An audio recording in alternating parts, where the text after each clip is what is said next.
Thanks for stopping by. My name is Betty Kratz and I'm from Houston, Texas, and I'd like to share my recipe for cream spinach casserole.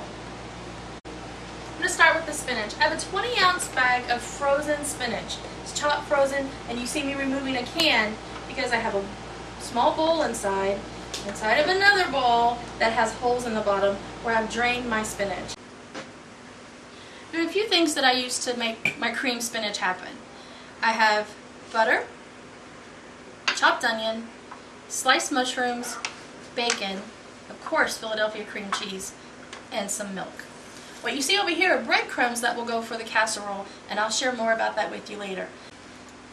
In my pan, I prefer a cast iron. Doesn't really matter, it's a nice saucepan so you'll have enough space for all of your items to go in and start to blend and saute together.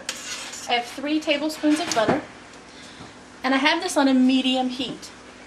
At this point I'll add my onion, which is a half of an onion, chopped. And I like them kind of nice and small. Not everyone is an onion fan, so this way it won't be a big bite for someone who doesn't expect it. This is going to saute till the onions become translucent, maybe 2 to 3 minutes. Depends on your stove top and the heating elements. I also have 4 strips of crispy bacon. I put this in the oven prior to getting everything together for my recipe so that everything is on the go, we're quick, and we're moving right along. So I'm going to add this to the onion mixture so those wonderful fats and oils will come out of the bacon to make that butter even better. I'm going to add my mushrooms. My bacon has rendered a little, which means it's melted some down. Rendered is just rendering what extra oils and fats are in there. And the onions have become a little translucent. I'm just going to add these mushrooms. And I have about 4 large sliced mushrooms. These equal to about 1 cup. At this point, while my mushrooms are getting nice and lovely, taking on that butter and the bacon flavor, we're going to let these go for about a minute. I'm going to move my heat down just a notch because my next step is my cream cheese. I'm going to add this right in the middle so that it can really start to melt.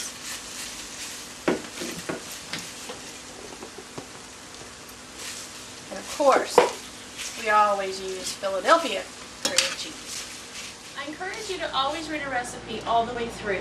Make a grocery list and be prepared before you start your recipe. There's nothing like finding out you forgot a key ingredient and have to stop and go back or make it without it and it just isn't the way you want it. Try new things. If you like something, leave it. If you don't, next time, don't put it in.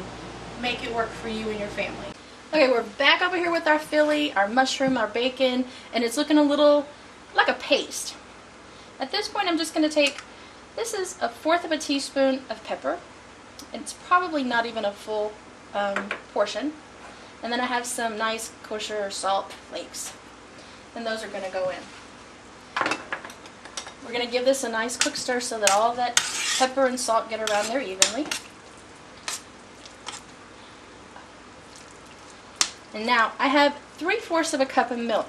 You're gonna watch this. We want this to thin out, but not all of the milk at one time. Let's mix this together very carefully, very slowly, and I've moved my temperature on my stove back to a low. Okay, now that our Philadelphia cream cheese is in the pan with the onions, mushrooms, and bacon, and that wonderful butter, I'm going to show you what I did with the panko breadcrumbs. I took 1.5 cups of panko breadcrumbs that look like this. They're light in color. I took 3 tablespoons of Parmesan cheese out of the green can that's in your fridge. We all have it. And 1 teaspoon of parsley flakes. Put them all together and put them on a nice little pan that goes right in the toaster oven. 3 minutes at 400 in the oven, and you get a nice lovely color. You're going to start to smell the cheese melt. Be careful, watch this, know your oven because you can burn this and then you'd have to start over.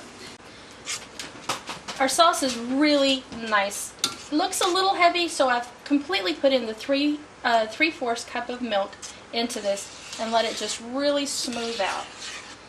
Now to this wonderful ooh, yummy looking mixture, we're going to add our spinach, our 20-ounce package of spinach. That's really drained off.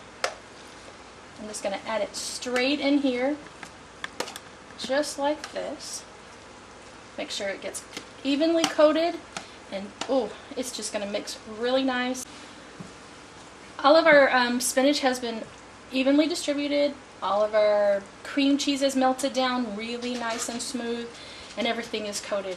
Now we're going to start our assembly right on over this way. Today I'm going to make my casserole dish in a to-go foil pan. I'll be taking it to a friend's house and leaving it with them. In this foil pan or in your casserole dish, make sure that you spray it with a non-stick cooking spray so that you can get every last bite, and then cleanup will be easier. I have a half a cup of breadcrumbs, of the toasted breadcrumbs in the bottom, and I'm going to just make sure they get evenly distributed around the side. We're just going to shake it around a bit and get ready for the spinach filling. At this point, we're going to do half of the spinach right on top of that. Well, this guy is still hot. Here we go. And we're going to smooth this all around. This is really, really yummy. We're going to do another half a cup of the breadcrumbs right in the middle of this. Once again, we're going to make those evenly all the way around. And then the rest of your spinach.